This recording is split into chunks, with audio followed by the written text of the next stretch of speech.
Tu penses peut-être qu'un milliardaire a quelque chose que toi tu n'as pas, plus d'argent, plus d'opportunités, plus de chance. Mais la vérité, c'est que la seule vraie différence entre ton cerveau et celui d'un milliardaire, c'est la façon dont il pense. Ce n'est pas une question de QI, ni de talent, ni même d'éducation. C'est une question de perception, de vision, de conditionnement. Le cerveau d'un milliardaire ne se demande jamais « est-ce possible ?» Il se demande « comment puis-je le rendre possible ?» Là où la plupart des gens voient un mur, lui voit un plan à construire une porte. Là où tu vois un échec, lui voit une équation à résoudre. Le secret, ce n'est pas le capital financier, c'est le capital mental. Le cerveau d'un milliardaire est entraîné comme un athlète. Chaque jour, il affronte la peur, l'incertitude, la pression et il s'y adapte.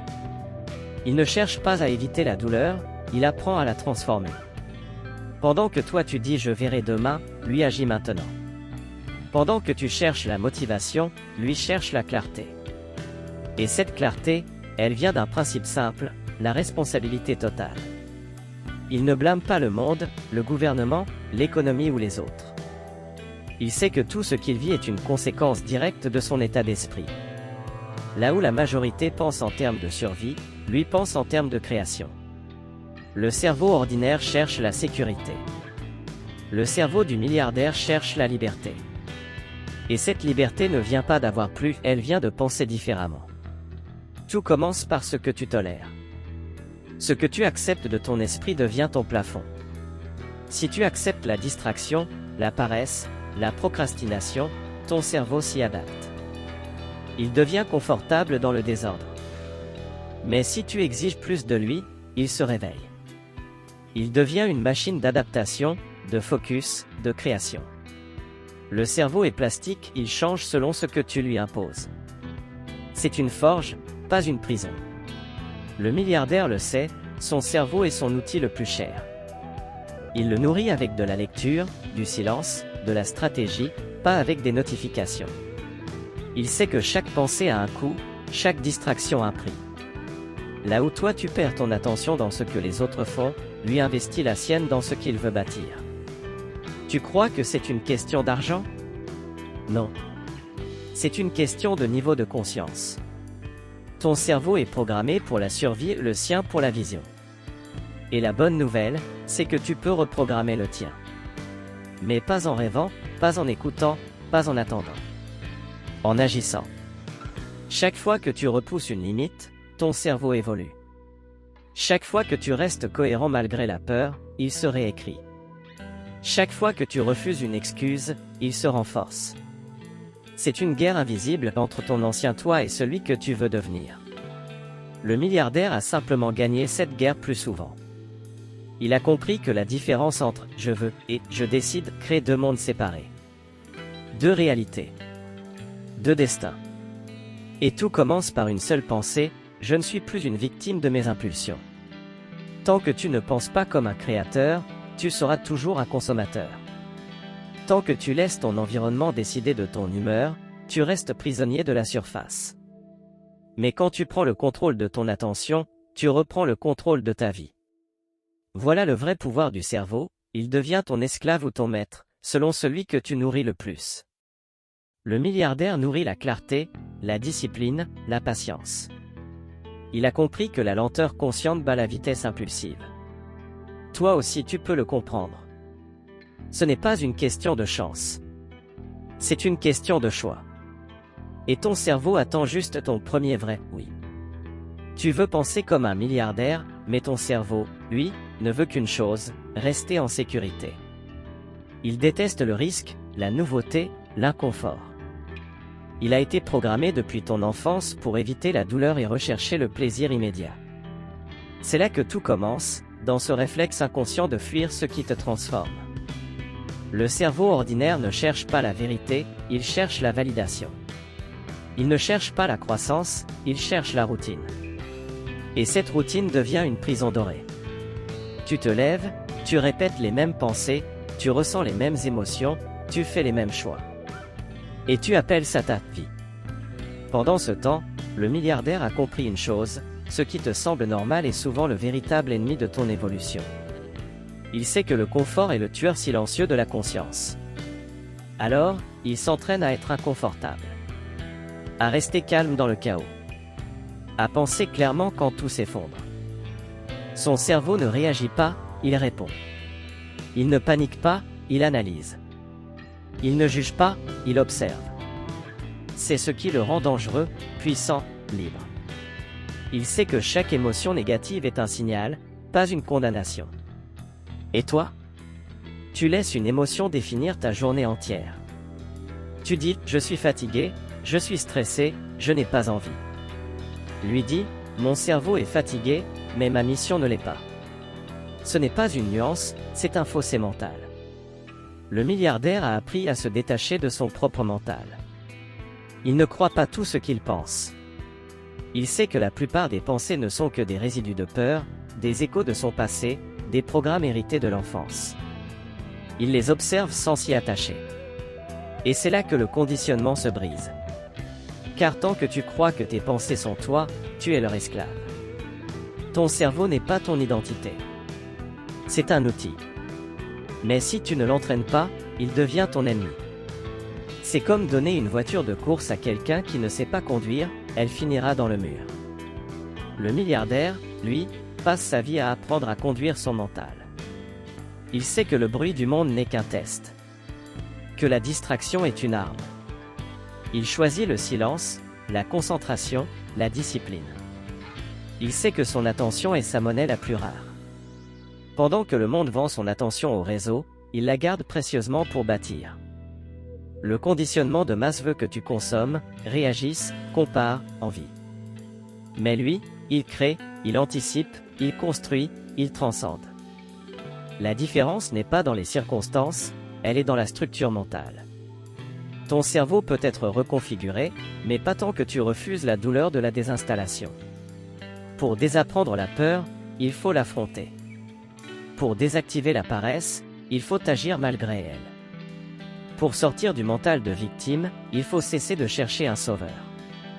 Le milliardaire a compris que personne ne viendra le sauver, qu'il s'est sauvé lui-même en reprenant le contrôle de son mental. Il a cessé de croire que les émotions dictent sa réalité. Il a commencé à choisir ce qu'il veut ressentir. Tu crois que c'est impossible? C'est parce que ton cerveau te ment. Il t'a convaincu que tu es tes limites, mais tes limites ne sont qu'une habitude neuronale. Si tu fais un effort conscient chaque jour pour penser un peu plus haut, ton cerveau suivra. La neuroplasticité n'est pas une théorie, c'est une arme. Tu peux reprogrammer ta perception du monde par la répétition consciente, la discipline et le silence intérieur. C'est ce que font les esprits supérieurs, ils ne subissent pas leurs pensées, ils les sculptent. Alors arrête de dire « je ne peux pas ». Dis « mon cerveau résiste, mais moi je choisis d'avancer ». C'est là que commence le vrai combat. Ce n'est pas contre le monde, contre les autres ou contre la chance. C'est contre ton propre conditionnement. Contre la voix intérieure qui te dit que tu n'es pas prêt, pas assez, pas maintenant. Chaque fois que tu ignores cette voix, ton cerveau change de forme. Tu le redresses. Tu le domptes. Et un jour, sans t'en rendre compte, tu te réveilles avec le même cerveau qu'un milliardaire, pas dans la richesse extérieure, mais dans la richesse intérieure, la maîtrise, la vision, la clarté. Tu comprends que la vraie liberté n'est pas d'avoir plus, mais d'être plus conscient. Et cette conscience, aucun argent ne peut l'acheter. Tu dois la gagner, une pensée à la fois. La différence entre ton cerveau et celui d'un milliardaire ne se mesure pas à la taille de son compte en banque, mais à la rigueur avec laquelle il maîtrise ses pensées. Le milliardaire sait que la discipline n'est pas une option, c'est une forme d'amour. L'amour de sa mission, l'amour de sa vision, l'amour de ce qu'il peut devenir. La plupart des gens attendent d'être motivés pour agir, lui agit, et la motivation suit. Là où la majorité vit sous la loi des émotions, il vit sous la loi de la clarté. Chaque matin, il se réveille non pas avec l'envie, mais avec un engagement. Il sait que la volonté est une ressource fragile, alors il la protège comme un trésor. Il ne s'éparpille pas. Il crée des rituels, des systèmes, des habitudes qui le libèrent de la confusion. Car la discipline, c'est la vraie liberté, ne plus dépendre du hasard, mais du choix. Pendant que le monde court après le plaisir immédiat, lui cultive la satisfaction différée. Il comprend que la récompense n'a de valeur que parce qu'elle a un prix. Et ce prix, c'est la cohérence. La discipline, c'est dire non 1000 fois à ce qui brille pour pouvoir dire oui une seule fois à ce qui éclaire. Elle transforme le chaos en direction, la peur en force, la fatigue en focus. La plupart abandonnent quand c'est difficile, lui persiste parce qu'il sait que la douleur est un professeur. Chaque seconde d'effort forge un muscle invisible, celui du contrôle intérieur. Le milliardaire ne fuit pas la fatigue, il l'étudie. Il sait que son esprit veut l'arrêter avant son corps, et que la frontière du possible se trouve toujours un pas au-delà de la peur. Il ne confond pas discipline et rigidité. Il n'est pas esclave d'une routine, il en est le maître. Sa discipline n'est pas un carcan, c'est une boussole. Elle lui rappelle où il va quand la tempête brouille tout. C'est dans les moments où personne ne regarde que la discipline prend tout son sens. Ce que tu fais quand il n'y a ni projecteur, ni récompense, ni validation, révèle ton vrai niveau de conscience. La discipline n'est pas spectaculaire, elle est silencieuse. Elle se cache dans les petites décisions, ne pas céder à la distraction, terminer ce qu'on commence, s'améliorer de 1% chaque jour. Tu veux penser comme un milliardaire? Alors arrête de chercher la motivation extérieure. Crée une structure intérieure. Ton cerveau ne peut pas être libre dans le désordre. Il a besoin de direction. Si tu ne lui donnes pas d'ordre, le monde le fera à ta place. Les notifications, les tendances, les opinions, tout veut ton attention. Mais celui qui contrôle son attention contrôle son monde. Et la discipline, c'est ça, protéger ton attention comme une forteresse. Le milliardaire a compris que chaque minute de concentration est une graine de richesse. Et pas seulement financière, richesse mentale, émotionnelle, créative. Il s'est détaché de la dopamine rapide pour cultiver la satisfaction lente. C'est ce qui fait de lui un bâtisseur, pas un consommateur. La discipline crée une structure invisible autour de son esprit, une armure contre la distraction. Elle ne le rend pas moins humain, elle le rend plus conscient. Parce que chaque fois qu'il choisit la discipline, il choisit la liberté de ne plus être l'esclave de ses impulsions. Et cette liberté mentale est la vraie richesse. La plupart des gens pensent que la discipline limite la vie, en vérité, elle la révèle.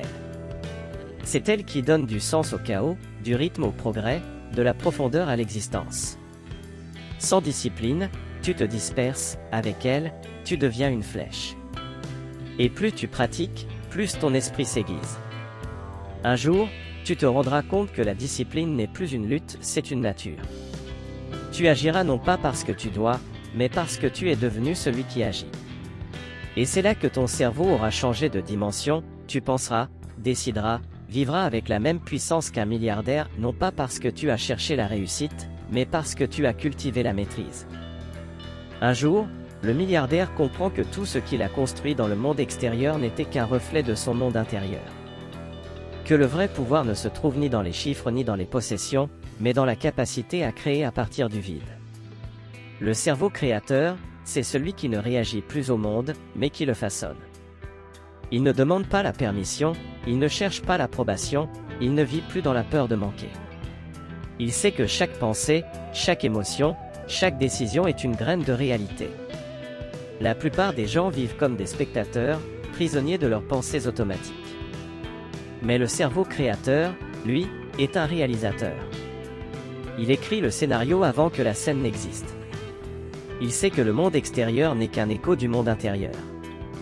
Et quand il change son dialogue intérieur, le monde change autour de lui. Là où un esprit ordinaire voit des limites, il voit des opportunités invisibles. Là où d'autres voient des problèmes, il voit des portes. Ce n'est pas de la magie, c'est de la conscience. La conscience transforme tout ce qu'elle touche. Quand tu observes une pensée sans Y identifiée, tu reprends le pouvoir. Quand tu cesses de lutter contre la peur et que tu la regardes comme une énergie à canaliser, elle devient ton carburant. C'est ça, le cerveau créateur, il ne fuit pas les ténèbres, il les éclaire. Il ne demande pas que le monde change, il change la perception qu'il a du monde. Et cette perception devient sa réalité. Le milliardaire a compris que la richesse n'est qu'une conséquence. Le véritable jeu, c'est l'expansion de la conscience. Son esprit est devenu un laboratoire, chaque échec une expérience, chaque silence une méditation, chaque obstacle une leçon. Il ne cherche plus à prouver, il cherche à comprendre. Il n'agit plus pour impressionner, mais pour exprimer. Et c'est là que sa puissance devient magnétique. Car le cerveau créateur ne force rien, il attire. Il attire les idées, les opportunités, les personnes, parce qu'il vibre à la fréquence de la clarté. Il n'est plus dans le manque, il est dans la création continue. Il a compris que le mental inférieur demande, mais que la conscience supérieure manifeste. Toi aussi, tu as ce pouvoir. Tu peux éveiller ton cerveau créateur en changeant ta relation au silence. Car dans le silence, tu entends ta vraie voix, celle qui n'est pas polluée par la peur, les comparaisons, le bruit du monde. Dans le silence, tu découvres que tu n'es pas tes pensées. Tu es celui qui les observe. Et c'est dans cette distance que naît la liberté. Le cerveau créateur n'est pas un cerveau plus intelligent, c'est un cerveau plus conscient. Il a transcendé la logique pure pour embrasser la vision. Il comprend que la foi n'est pas naïve, c'est une forme avancée de stratégie. Croire avant de voir, c'est créer avant d'avoir. Les milliardaires de conscience savent que tout commence dans l'invisible, une idée, une intention, une vibration. Ils cultivent ces graines avec patience jusqu'à ce qu'elles deviennent tangibles. Et pendant que le monde se demande comment, eux avancent avec le pourquoi. Car le pourquoi ouvre des chemins que la logique ignore. Le cerveau créateur vit dans la gratitude. Pas la gratitude mécanique, mais celle qui reconnaît le miracle d'exister, de penser, de respirer, de choisir. Et cette gratitude ouvre l'esprit à des dimensions supérieures d'intelligence. Là, les idées ne sont plus calculées, elles sont téléchargées. L'inspiration devient naturelle. Le temps n'est plus un ennemi, mais un partenaire. Le cerveau créateur comprend que chaque instant est un portail vers une version plus élevée de lui-même. Il n'attend plus demain pour commencer, car il sait que le moment présent contient tout ce dont il a besoin pour créer. Voilà la vraie différence entre le cerveau ordinaire et celui du milliardaire éveillé, le premier subit le temps, le second le transforme. Il comprend que la conscience est le seul capital infini. Et quand tu découvres cela, tu n'as plus besoin de courir après quoi que ce soit. Tu deviens le point d'origine.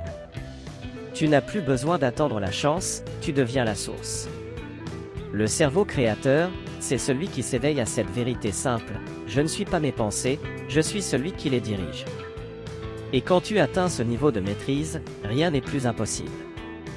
Ton esprit devient ton empire.